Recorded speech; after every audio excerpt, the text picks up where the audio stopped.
So thank you very much, Daphne. This is a very important conversation, like we were just saying in the before I started to record, because we are talking about our history, talking about our identity, Africans in Europe. This is an important, very important conversation. But of course, we are going to start with you. In this podcast, of course, you are going to discover before the end of the podcast that there is a lot about you in the project that you are working on. And this is how we want to do it. We believe that everyone has a story to tell. But so we would usually start with you. So tell us something about you. Present yourself. Thank you for having me, Obehi. So I'm Daphne Di Cinto. I am a writer, director, and actor. I was born in northern Italy. Yes, I've spent the past year working on this project that talks exactly about what you were just talking about. So it's just about our identity and our history, specifically in Europe and specifically in the 1500s.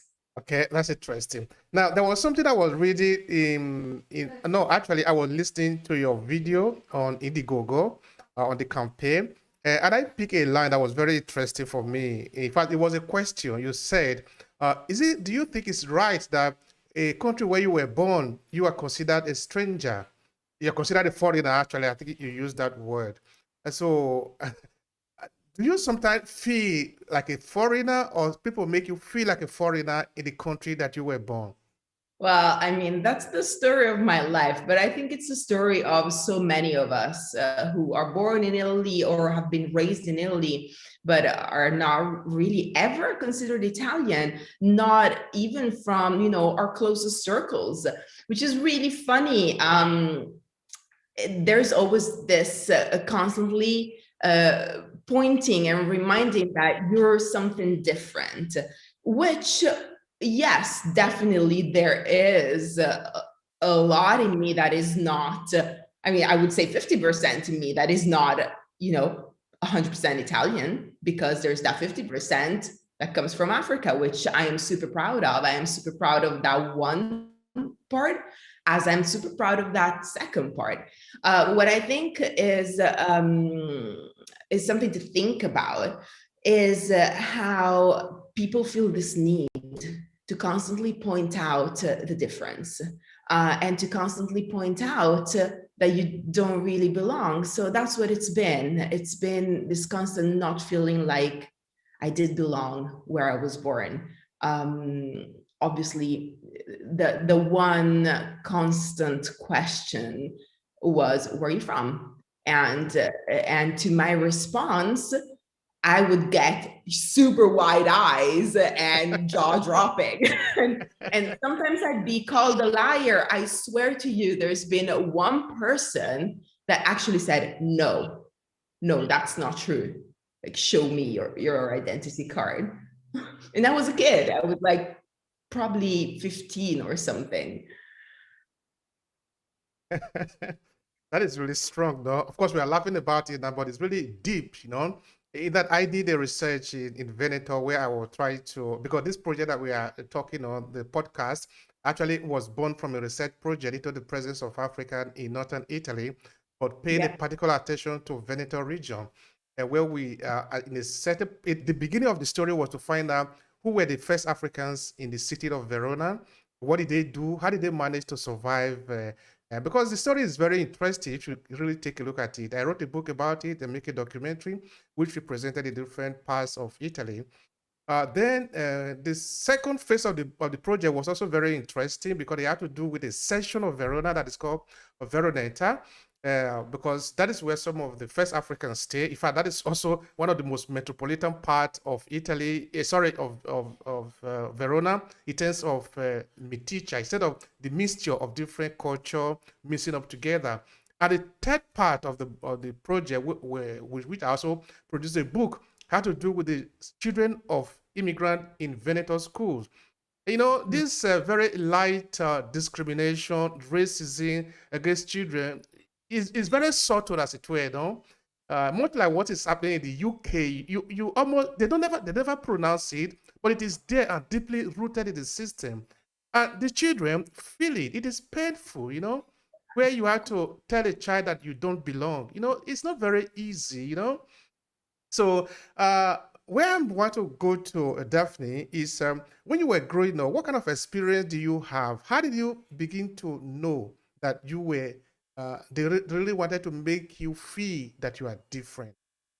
Yeah, well, this is really important, and it's probably reason number one that pushed me to start this project and to really wanting to give it a voice, because I was reflecting on children, in fact, and I was reflecting on the fact that today in 2021, they are still facing the exact same kind of discrimination that we were facing back when we were in school. And it's been probably, 20 past years.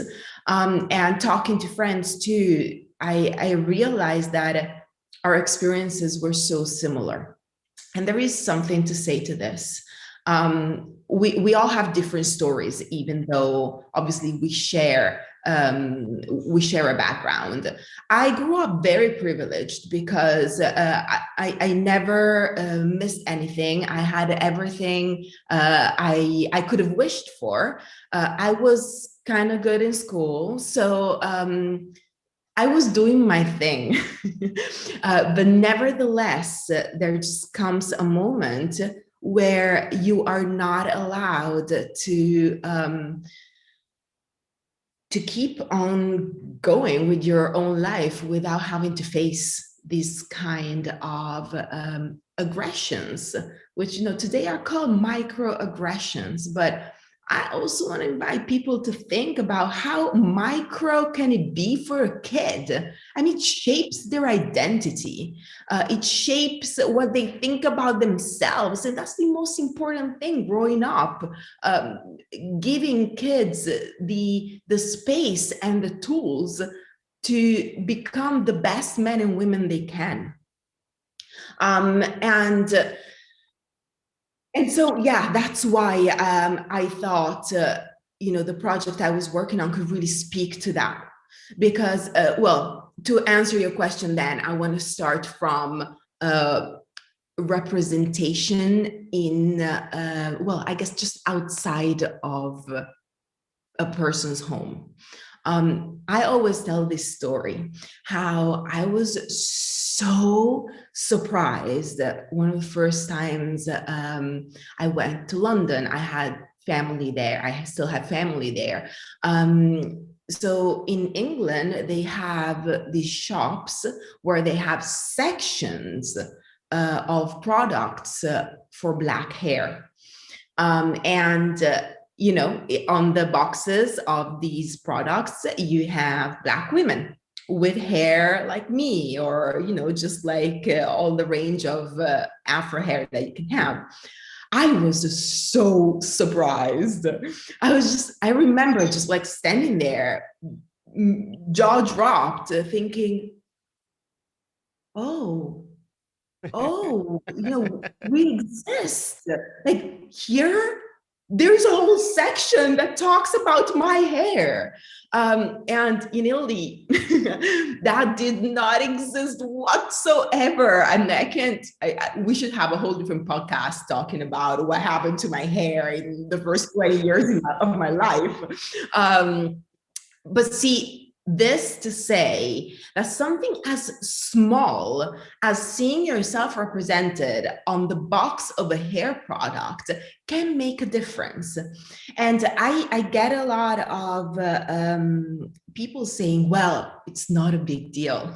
And this comes from people that see themselves represented every single day. So they give it for granted that it's not a big deal.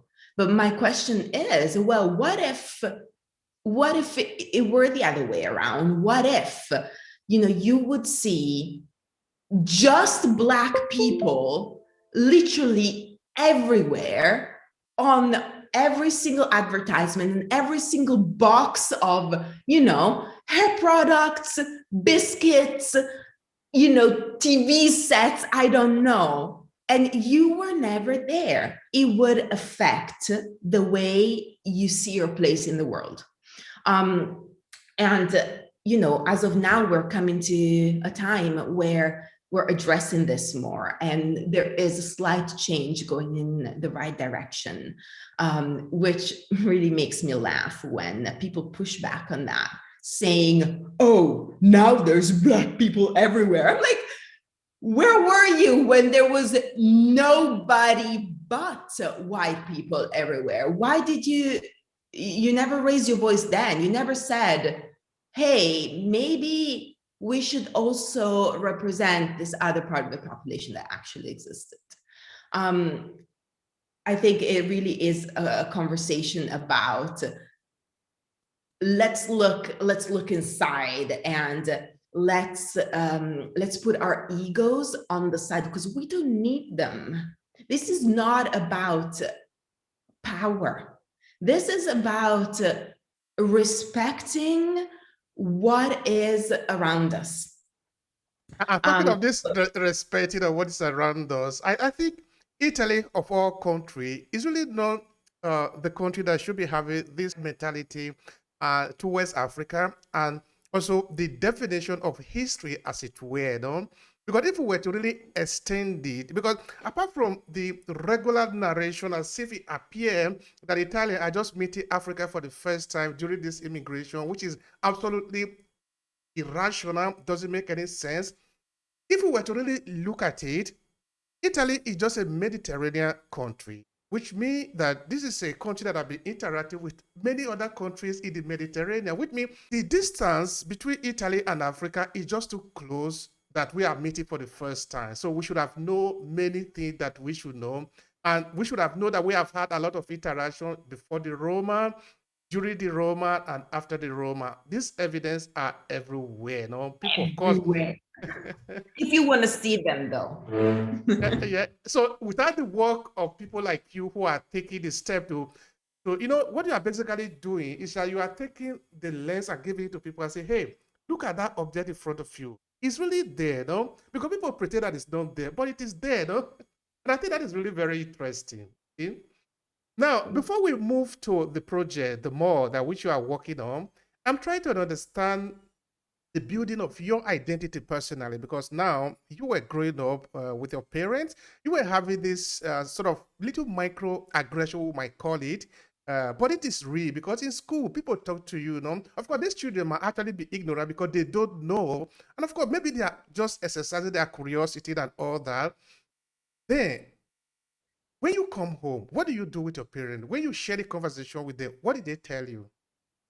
I guess my story is not as common as some of my fellow Afro-Italians. I didn't talk much about it, and in my family we didn't talk much about it actually whatsoever. So I started discovering my identity on my own in my teenage years, and I started being really interested about it. Yeah, basically around 16, 17, and started asking questions then. I think it was more in my family. I guess I was just more pushed towards demonstrating that my worth, despite everything. And so the race conversation was never a conversation. Thank you very much for that. All right, now let's move to the story. How did it actually start? Because now you started to build your identity in your teenager, because of course, even though it wasn't discussed at home, but now at a certain stage, you know that this is something that you need to talk about. Then you started to work on it, work on yourself, and then work on the project. So how did this project started with you? Yeah. Okay, so the project started, I guess the very first germ of it was me discovering an article online, told this story so many times now, that basically was titled 10 People You Didn't Know Were Black. And among them was Alessandro de Medici. So I was just so surprised because I had studied history. I studied the Medici. I did not remember a Medici being Black. I would have remembered that. I would have definitely remembered. So I thought, no, that's impossible. And I started doing some research. And as you go deeper in the research, you realize that that was actually the case. I mean, very, very easily, just browsing his paintings, you know, there's a whole range of his paintings. Some of them are a bit more whitewashed, but in the more personal paintings, you see how you're finding yourself in front of a mixed race boy. And it's so apparent. It's ridiculous that it's not talked about. So it just, basically, that was me jumping into the hole and never ever coming out again. Because from then I just kind of went on doing more research. And then at a certain point, I realized that his story was so rich. I thought, wow, this would be incredible material for TV series. That's what I started doing. And this was beginning of 2020 when I started writing material for a TV series. And that's how I spent a good part of the first quarantine. And then, you know, then I was working on other things too. I left that there thinking this is such a strong story, you know, once the quarantine is over, I'm gonna, you know, see what we can do with it. And then, you know, June 2020 happens and Black Lives Matter happens. And that was such a turning point for the acknowledgement and the awareness, my own awareness of my identity.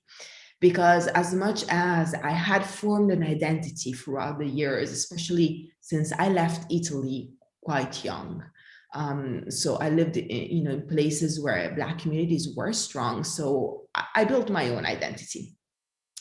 But I think that what I did was squish down everything that was related to my identity in my own country. And so when Black Lives Matter happened, I was living in London, and two of my best friends who aren't Black, one of them is Chinese and the other one is Greek. She's Caucasian Greek. They told me, well, we're going to the manifestation, to the what's the word? To the protest. Yeah. The protest. I couldn't think of the word. We're going to the protest. And I said, you know, and that time was such a strong time, I think, for everybody who has African ancestry. I felt it so strongly, and I felt my friends feel it so strongly, even though we weren't together because we were quarantining. There was so much grief going on. And, you know, you spend every day watching these images that are so violent and so unfair.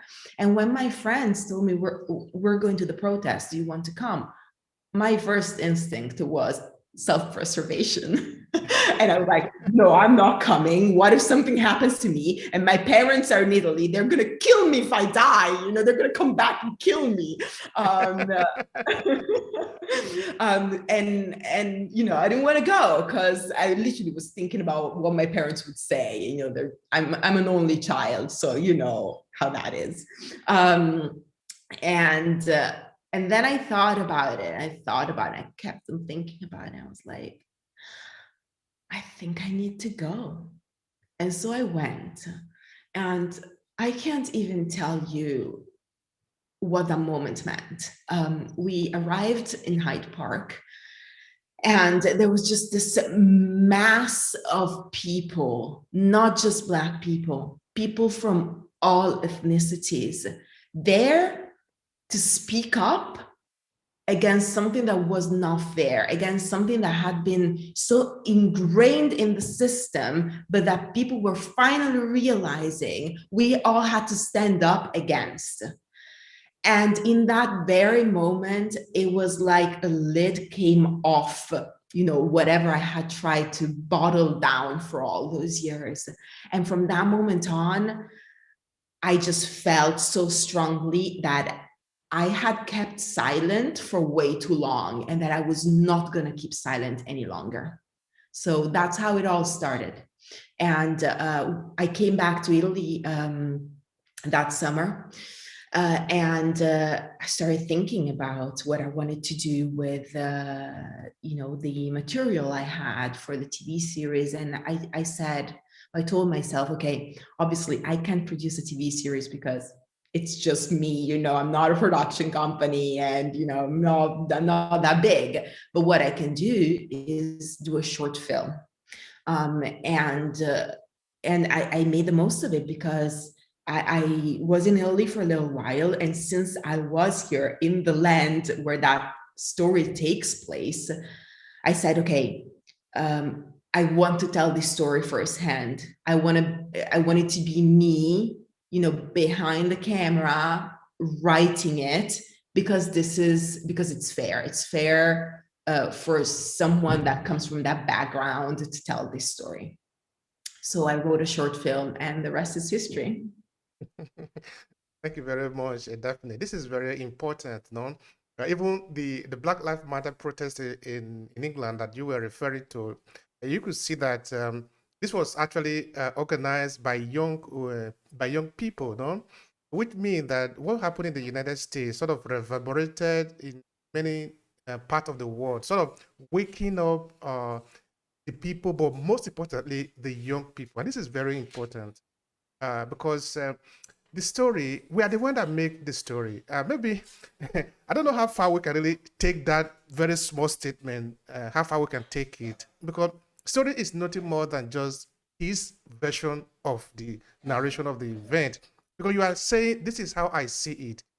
But this was sometimes, it's not universally true, but this is where you think it is. So you take it like that.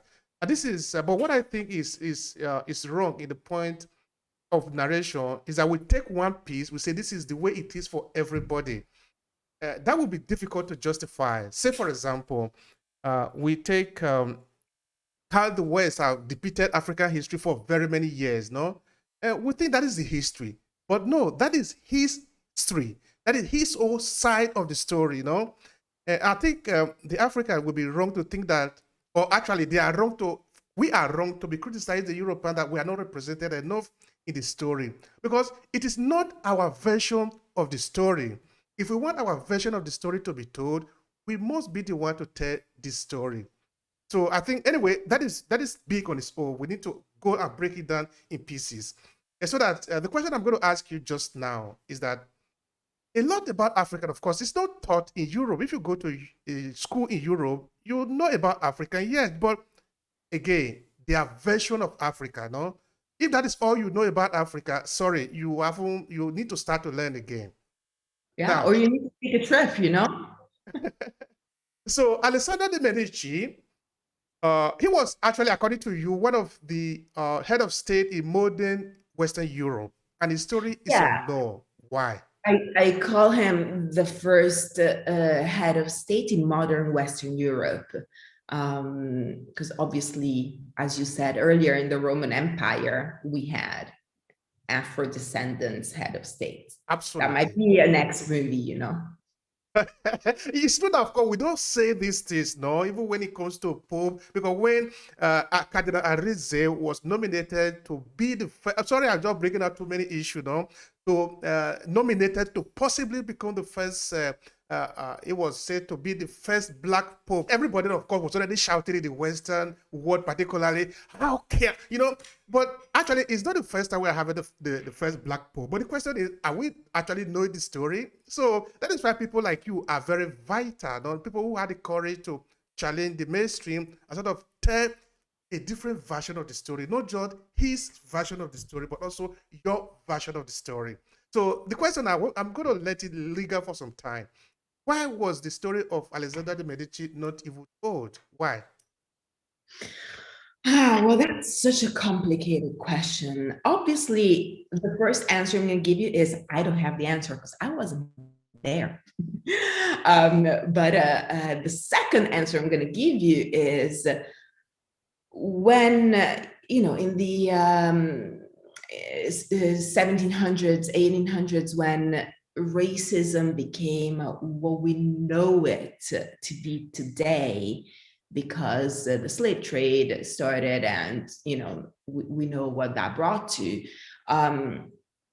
There was a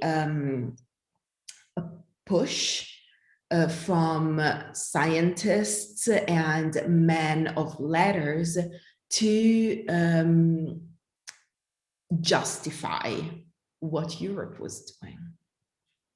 And to justify it, what did they do? They changed history. Or better again, they decided to tell a story that would validate their actions.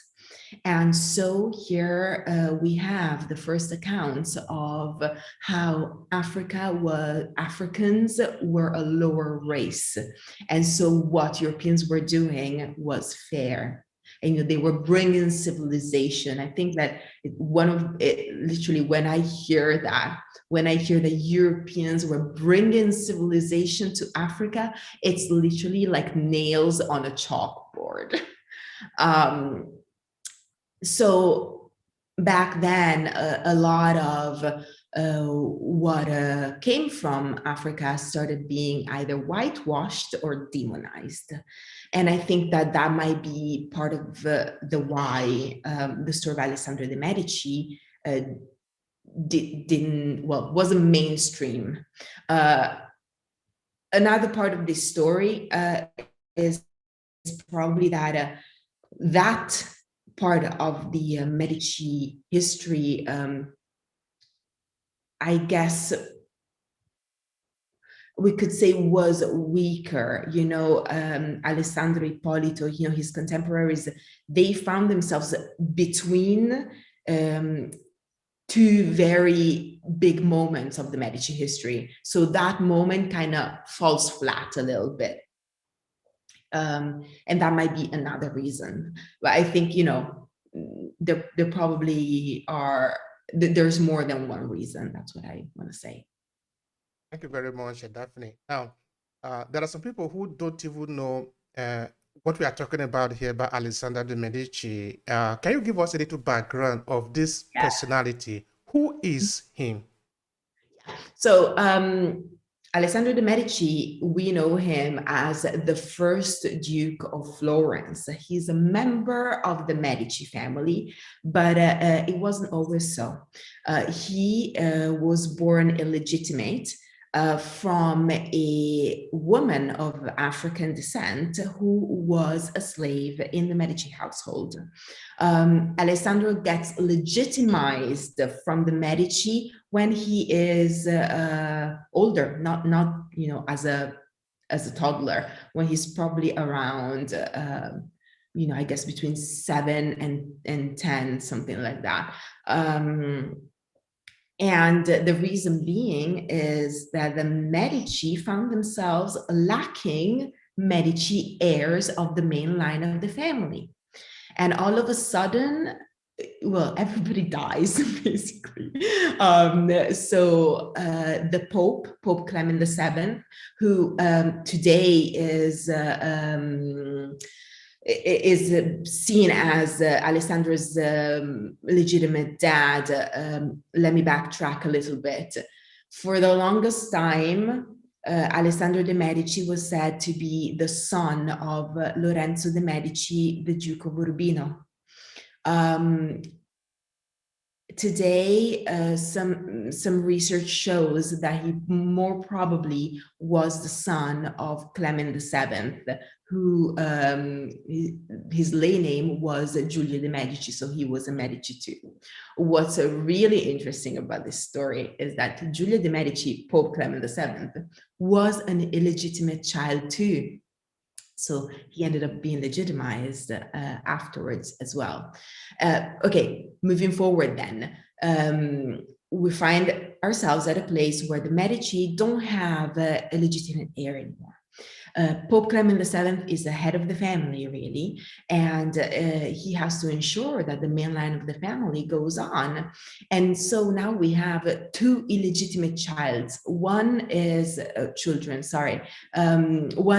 Ippolito de' Medici, who as well wasn't born, in wedlock, and the other one is Alessandro.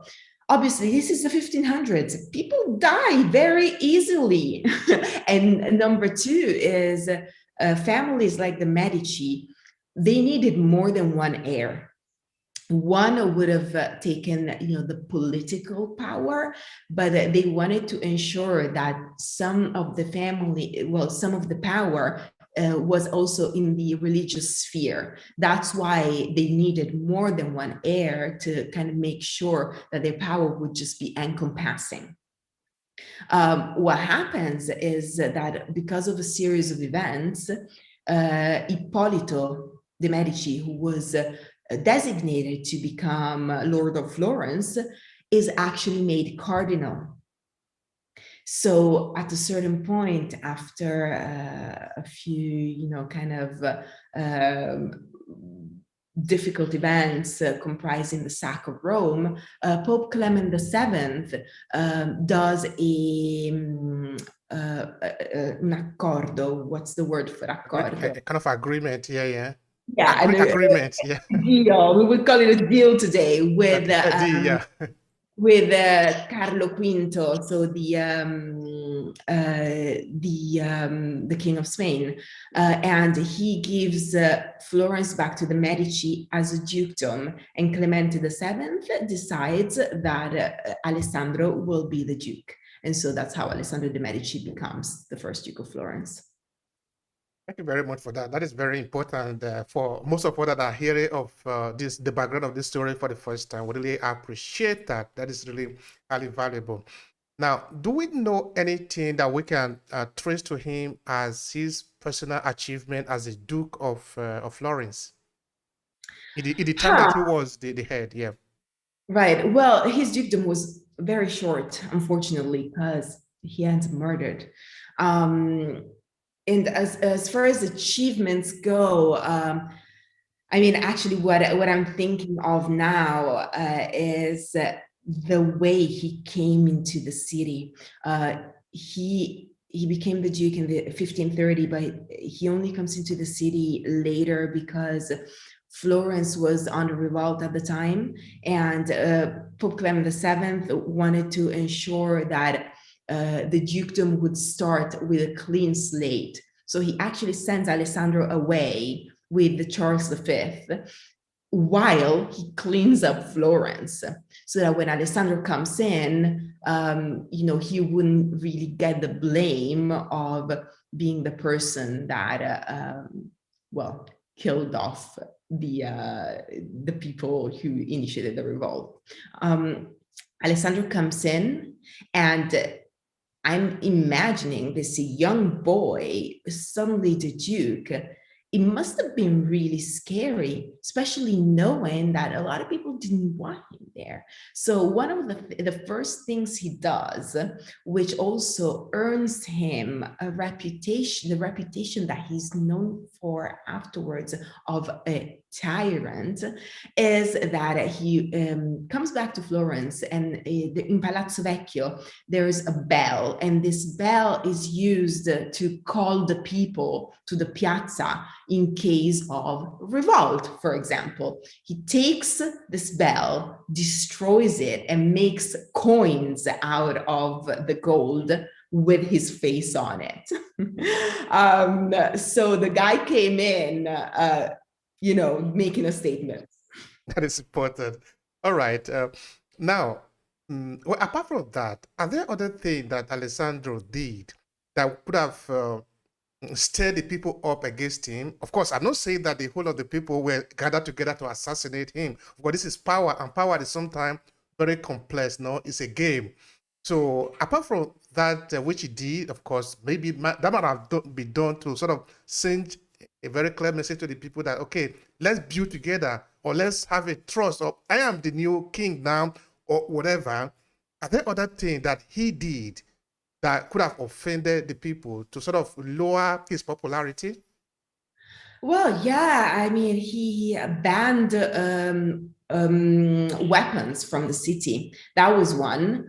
And so basically, during his dukedom, there's this other faction that forms that wants to overthrow him. This faction actually is forms outside of Florence and is headed for quite a bit by Ippolito de' Medici, who, I guess we want to call him the antagonist right now. Obviously, the story is more complicated than that. It's not, hero and antagonist. And that's why the story is so beautiful in a way, because it shows characters that are so human in their flaws. They were all right and they were all wrong. And Ippolito, obviously, as a kid, he is educated to become what Alessandro is today, the Duke. Well, or not the Duke, because they didn't know Florence would be a dukedom, but the leader of Florence. And now he sees his place taken by his cousin. He's not happy. So there's this faction in Rome that basically keeps on lobbying to overthrow him.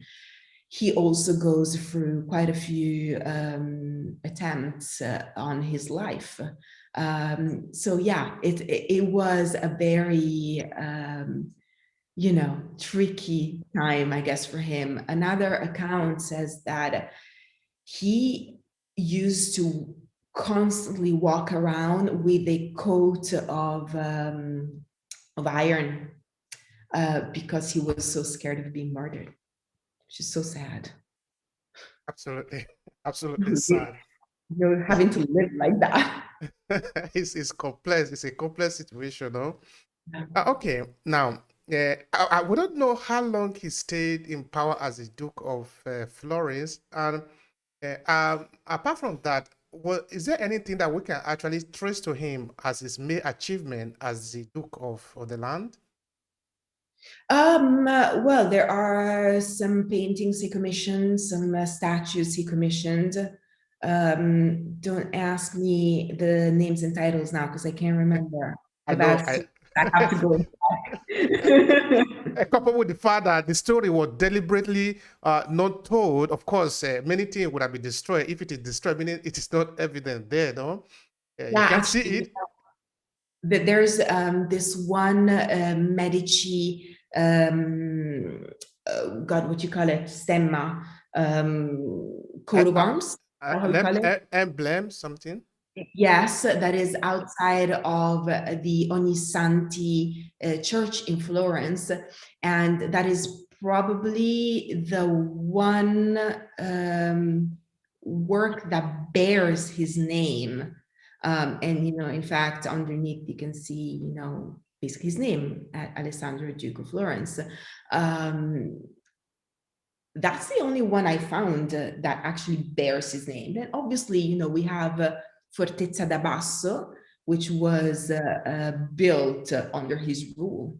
A very interesting fact about Fortezza da Basso is that normally fortresses were built facing outside the city.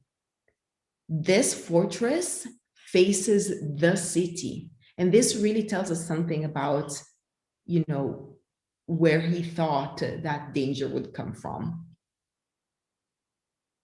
Right. It is an interesting story to really dig at. It is an interesting story to read. I really look forward to the conclusion of the story at the end of the day. By the time you would have finished it, no. Anyway, of course, I asked this a few questions so that we can look at the human being behind this story, because it's not an invention. It's a human being like every other human being, and it has its so ups and downs. And leaders, like we know, of course, they are not angels, They are human beings, they are people. And we need to look at the people in there to be able to understand the motive behind some of the things that they have done. And the thing I think that we are trying to, why I think it is important to talk about it is that they decide to erase it, that he wasn't there, no? Because I think at a certain point, the European try to paint an image of themselves who they think they are. So anything that doesn't correspond to that image, each other, for example, when Hitler was trying to create his so pure race, no, of course, many people have to be destroyed. You have to kill millions of people in order to succeed in that agenda, because not everybody have blue eye. So meaning even the German that are not blue eye also need to die. But this is very dangerous, because the society like we have known is always made up of different people. And I think the European historians need to do justice to the story by letting the world know that they are not the origin of human history. Of course, this is evident in every place, no? So if there is a part where somebody have helped you to arrive at the point, say it. That doesn't take away the glory that you have. It doesn't take away the achievement that you have. But don't deny other things that are around you, because if you say that nothing else exists except you, then how do you justify how you even get to where you are today? Did you find evidence of other story relating to, no, in the like of Alessandro, maybe in other parts of Italy or in other parts of Europe, that we can sort of say, okay, maybe it looks similar? Yeah. What I wanted to add to that is Italy, especially, really needs a reality check, because even just because of our position, I keep on saying Italy has had such a privileged position because it was the midst of encounters. Always, it had always been that, and from when we can remember, people came here and merged, and Italians today just looking at us, looking at how we look, there is such an incredible beauty in the differences that we all carry. Let's take, a trip from the southernest point of Italy to, the very north. You find this incredible range of features. And that now is probably because of the history we have had. When you go to Scandinavia, obviously most people look one way. In Italy, we have this stereotype of the short Italian with, darker features. But in reality, in Italy, we have everything. And that is just testament to the history that we've had. Another thing that I want to add is taking a look at the history of Italian migration in the early 1900s to America, and taking a look to how Italians were considered there. I mean, we were called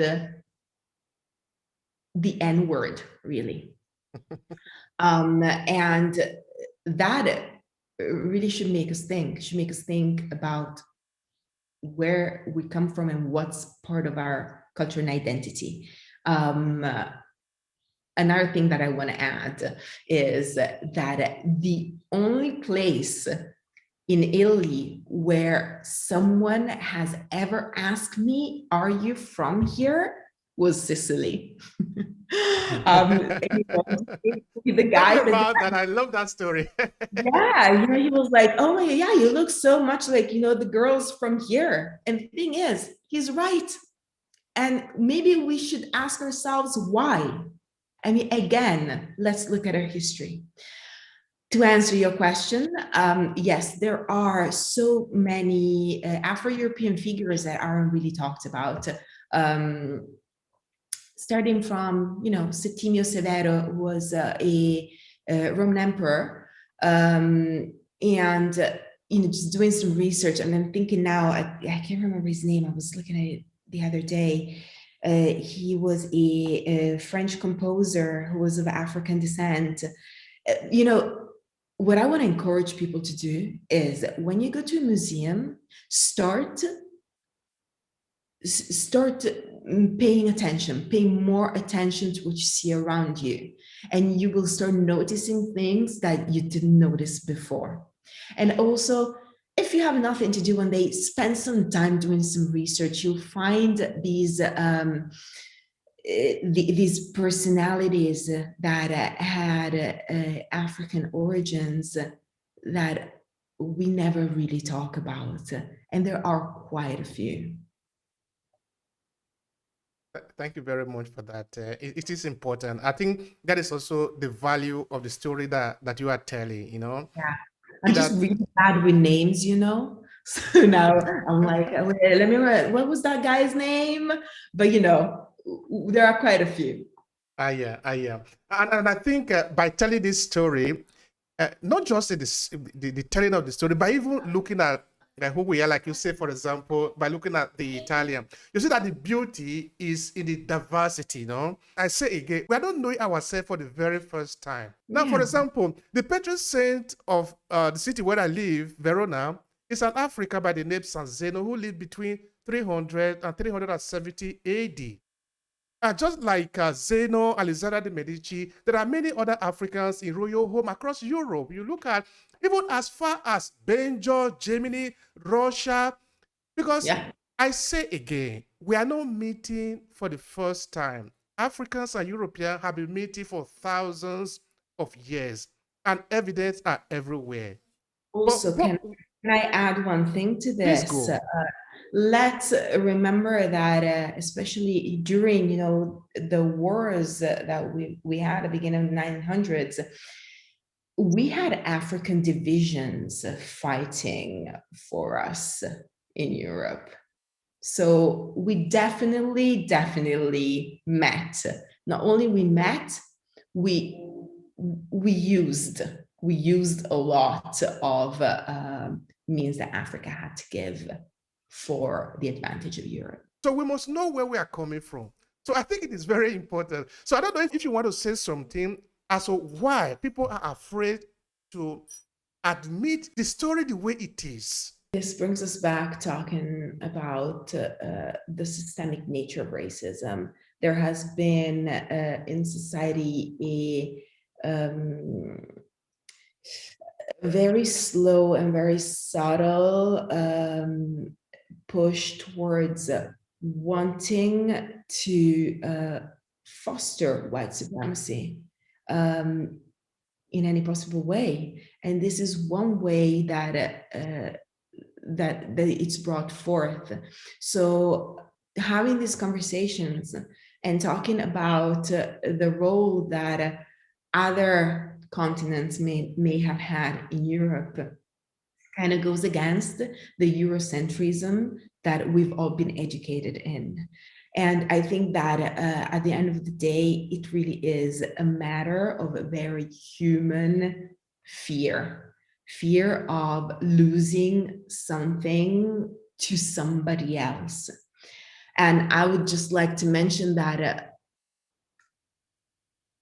we are going forward. And by going forward, we're, as a society, we have the possibility of getting better. And so if we can just drop a little bit of this irrational fear that, you know, history taught us, because when we learn history, we learn about wars where one population was against the other one. But what I'm thinking is, does it still have to be this way? Or are we at a point in the history of humanity where we can recognize each other, recognize what we gave to each other, and keep on living our lives in the best possible way we can? The people that you talk to, I mean, now the regular citizens of Florence, what did they tell you about this project? Oh, well, I mean, a lot of different people say different things. But in general, I guess what I found is that a lot of people don't know of his background. Obviously, everybody knows of Alessandro de Medici. People don't know of his background, especially because, you know, we have pages like Wikipedia that, you know, just say something different. But what I've actually found as well is people that do know. especially this one person who talking about it said, well, we're not supposed to know, but we know. So that's something to What is think that about. supposed to mean? Well, hey, that's what he said about his background. I mean, That we're not supposed to know about the background we're of the not supposed to know, but we know. All This was right. an older man who, lives in Florence. All right. It's okay. Like I said before in the beginning, history is nothing more than his version of the story. So, according to the official version of the story, that is what they know about him. But it's actually more than that. No effort had been made to actually wipe out the story of Alexander the Medici. It's not by accident. No. Now, another thing Yeah. I would like to ask you about Alessandro de' Medici is, did you find anything relating to his assassination? What can you tell us about that? Say that again. Did you find any? Anything about his assassination? What can you say about that? Yeah, well, he was assassinated by a distant cousin of him, Lorenzino de' Medici. His official excuse was that Alessandro was a tyrant, and so he was just trying to bring Florence back to, not having one, to just a fair rule. There is so much behind it. Obviously, Lorenzino de' Medici was part of the Catalan family. He wasn't as wealthy as the main line. That money might have had something to do with it. Just basically some accounts say that Lorenzino more than once asked both Alessandro and the Pope for just financial help, but it wasn't given to him. We also have to know that Lorenzino and Alessandro were really close, especially during his dukedom. Lorenzino assists him, helps him in a lot of things. Alessandro trusted him, and which is probably the reason why he was able to assassinate him. I guess, as we said before, Alessandro was wary of murder. But he was basically tricked by Lorenzino into a place with no guards, and where he would feel more comfortable. So he was actually naked when he was murdered. The story says that it should have been an encounter with a woman, but unfortunately wasn't. It was a very, very sad encounter with a dagger. So that's how it ended. A kind of a setup, maybe. Pardon? A kind of a setup, maybe. Yeah, it was a setup. I mean, Lorenzino wanted to murder him. He knew what he was doing. Actually, Right. it is also said that okay, Lorenzino murdered him. Alessandro was then dragged to the chapel where he now rests in a tomb that is not his. It is the resting place of the guy who was presumed his father, Lorenzo de' Medici, Luca di Urbino. So he was thrown in there, and for days it wasn't actually communicated to the population that the Duke had been murdered. Lorenzino de' Medici escapes. He makes his way to Venice, and only after a few days he starts bragging about the fact that he murdered Alessandro de' Medici. He murdered the Duke of Florence. So yeah, it's a very interesting story too. Absolutely, absolutely. And of course, at the time, if you said not to take the book, maybe like Julius Caesar and many other stories, it was something of the time, no? The killing, the murder, all the time in most of the cases, no? Actually, yeah, please. Sorry that you mentioned that. I just wanted to add, because it really is related to the story.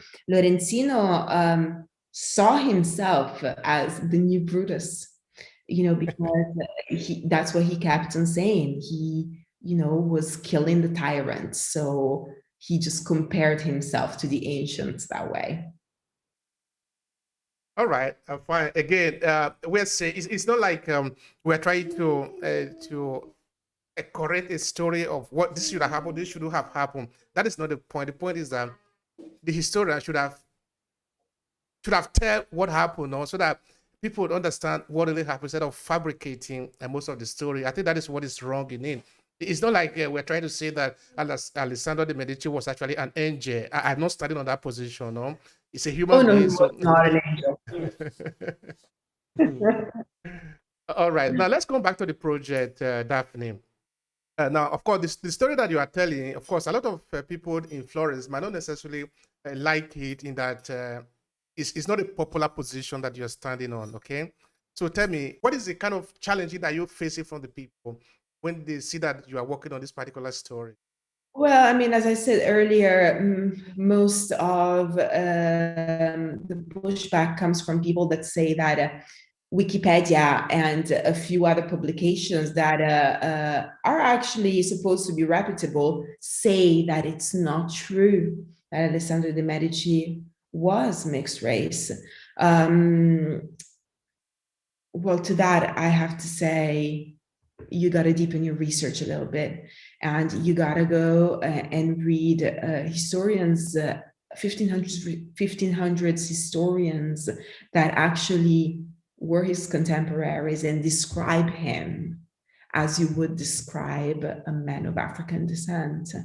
Other accounts state that his mom was half N-word. Do I need to get more clear than that? All right. So we don't know exactly where his mud might be coming from in Africa. No.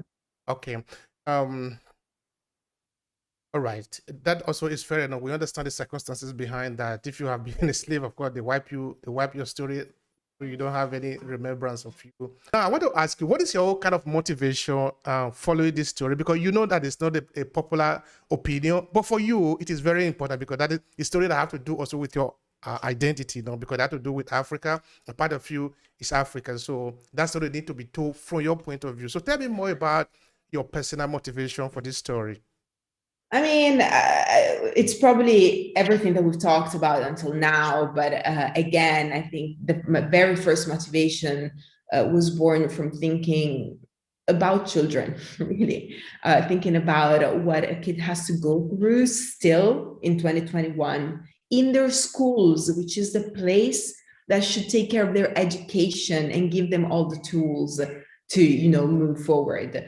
But also, just talking about the condition of second generations in Italy, not just the general condition of always being labeled foreigner, even if you so clearly aren't, but also the even sadder and really serious condition of second generation Italians that are not recognized as Italians and don't have their citizenship. Alessandro de' Medici was second generation, and he was the first Duke of Florence. So what are we even talking about today? That opened up a different conversation. Anyway, we're not going to trade that today because it will need some time to explain which is about Italian citizenship. And it's an argument that is worth really looking into. And I think it's a responsibility of everyone to really take up the issue of how people are perceived in the society.